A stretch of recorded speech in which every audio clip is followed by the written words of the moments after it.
সেই উপস্থাপনটা তো সুন্দর থাকতে হবে।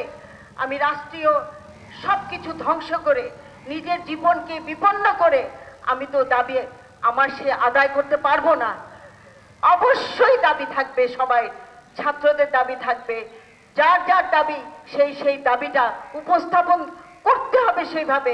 তা আমরা তো সেভাবে করছি না, আমরা নিজের জীবনকে বিপন্ন করছি। আমি চাচ্ছি না আমি একজন মা হয়ে, আমি একজন বাংলাদেশের জনগণ হয়ে, একজন জনসাধারণ হয়ে আমি চাইবো না আমার দেশের ক্ষতি হোক, আমার দেশ ধ্বংসের দিকে চলে যাক, কখনোই চাইবো না। চলুন আমরা সবাই মিলে একসাথে হয়ে এটার একটা সমাধান করি। আমরা সরকারের প্রতি অনুরোধ, উনি দেখছেন, আমাদের মাননীয় প্রধানমন্ত্রী, আমাদের সরকার দেখছেন কোথায় কি হয়েছে, এর পিছনে কারা আছে আমরা কি জানি না? আপনারাও জানেন, আমরাও জানি। ঢাল কারা? ঢাল হচ্ছে আমাদের ছাত্রছাত্রীরা ঢাল। তার পিছনে কারা কাজ করছে? বহুদিন ধরে এই ষড়যন্ত্র চলছে। এই ষড়যন্ত্র আর চলবে না, যেভাবে হোক। আমি অনুরোধ করব, আমি ছাত্রছাত্রীদের তোমাদের প্রতি অনুরোধ থাকবে, তোমাদের নিজের জীবনকে বিপন্ন করো না। তোমাদের সংসার, তোমাদের বাবা মা, তোমাদের ভাই বোনরা তোমাদের মুখের দিকে তাকিয়ে আছে। তোমরা আগামী ভবিষ্যৎ, আগামী দিনের দেশের ভবিষ্যৎ তোমরা। সুতরাং এইভাবে তোমাদের নিজের জীবনকে বিপন্ন করে, নিজের জীবনকে ত্যাগ করে তোমরা এই আন্দোলনে এসো না। তোমরা আসো আন্দোলনে, আমরা বসে আলোচনায় সবাই বসবো, সবাই বসে এটা সমাধান হবে নিশ্চয়ই, এবং প্রত্যেকটা হত্যার বিচার হবে। মাননীয় প্রধানমন্ত্রী বলেছেন যে এর বিচার হবে, এক এক করে বিচার হবে।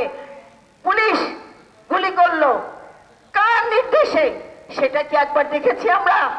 এলোপাথারি গুলি করছে কার নির্দেশে? অবশ্যই এটার আমাদের বিচার হবে। মাননীয় প্রধানমন্ত্রী বলেছেন বিচার হবে। শুধু আর কোন আন্দোলন না, সেই ৭২ থেকে আন্দোলন করতে করতে এই পর্যন্ত এসেছি। সাজানো বাগান বাংলাদেশ, একটা সুন্দর সুন্দর একটা দেশ আমাদের, সোনার বাংলা, তোমায় ভালোবাসি, এটার উপরে আর কিছু নেই।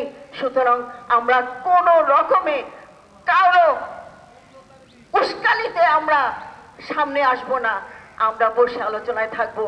আপনারা সবাই, সবার জীবনের দাম আছে। সুতরাং আমরা সেইভাবে, এখানে যারা যারা আগে কথাগুলো বলেছেন সুন্দর করে কথা বলেছেন, সুতরাং আমিও বলছি আমরা সুন্দরভাবে বাঁচতে চাই, আমরা সুন্দরভাবে দেশকে রক্ষা করতে চাই। আল্লাহ আমাদের সহায়। সুতরাং যে যে কাজ করবে তার বিচার হবেই। আপনারা সবাই ভালো থাকবো। আমরা সামনের দিকে নিজেদের জীবনকে বাঁচিয়ে সুন্দরভাবে আলোচনায় আমরা সমাধান করব। জয় বাংলা, জয় বঙ্গবন্ধু, বাংলাদেশ চিরজীবী হোক। আল্লাহ হাফেজ।